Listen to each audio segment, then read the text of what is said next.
केंद्रीय कर्मचारियों और पेंशनर्स के लिए 8वें वेतन आयोग की घोषणा एक बड़ी खबर है। जनवरी में इसकी घोषणा के बाद से ही लाखों कर्मचारी और पेंशनर्स इसके कार्यान्वयन का बेसब्री से इंतजार कर रहे हैं।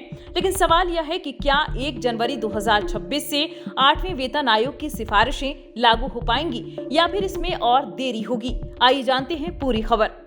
वर्तमान में लागू 7वें वेतन आयोग का कार्यकाल 31 दिसंबर 2025 को समाप्त हो रहा है। ऐसे में केंद्रीय कर्मचारियों के मन में सवाल है कि क्या 8वें वेतन आयोग की सिफारिशें 1 जनवरी 2026 से लागू हो पाएंगी। हालांकि पिछले अनुभवों को देखते हुए यह संभावना कम है, क्योंकि पूर्व के वेतन आयोगों को अपनी रिपोर्ट तैयार करने में आमतौर पर 1 वर्ष से अधिक का समय लगा है। इस बार वेतन आयोग की घोषणा में हुई देरी के कारण संभावना है कि इसकी सिफारिशें वित्तीय वर्ष 2026-27 में ही लागू हो पाएंगी। संसद में भी इस मुद्दे को लेकर सवाल उठाए गए हैं। बीजेपी सांसद कंगना रनौत और तृणमूल कांग्रेस के सांसद सजदा अहमद ने लोकसभा में 8वें वेतन आयोग की गठन प्रक्रिया को लेकर सवाल उठाया। उन्होंने जानना चाहा कि क्या सरकार ने 8वें वेतन आयोग की रिपोर्ट प्रस्तुत करने के लिए कोई समय सीमा निर्धारित की है। इसके अलावा उन्होंने वेतन आयोग के कार्य क्षेत्र की प्रगति के बारे में भी जानकारी मांगी।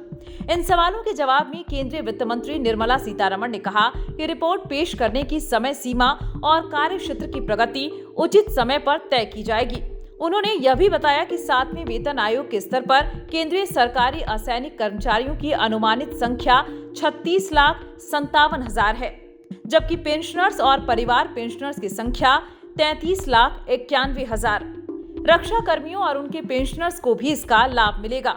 हालांकि वित्त मंत्री ने यह स्पष्ट किया कि 8वें वेतन आयोग की सिफारिशों के वित्तीय प्रभाव का आकलन आयोग की सिफारिशें प्रस्तुत होने और सरकार द्वारा स्वीकृत किए जाने के बाद ही संभव होगा। इसके अलावा सांसदों ने यह भी जानना चाहा कि क्या सरकार ने 8वें वेतन आयोग के प्रभाव का आकलन करने के लिए किसी कर्मचारी संघ, पेंशनर्स या अन्य हितधारकों के साथ कोई परामर्श या अध्ययन किया है। इस संबंध में वित्त मंत्री ने कोई विशेष जानकारी साझा नहीं की है।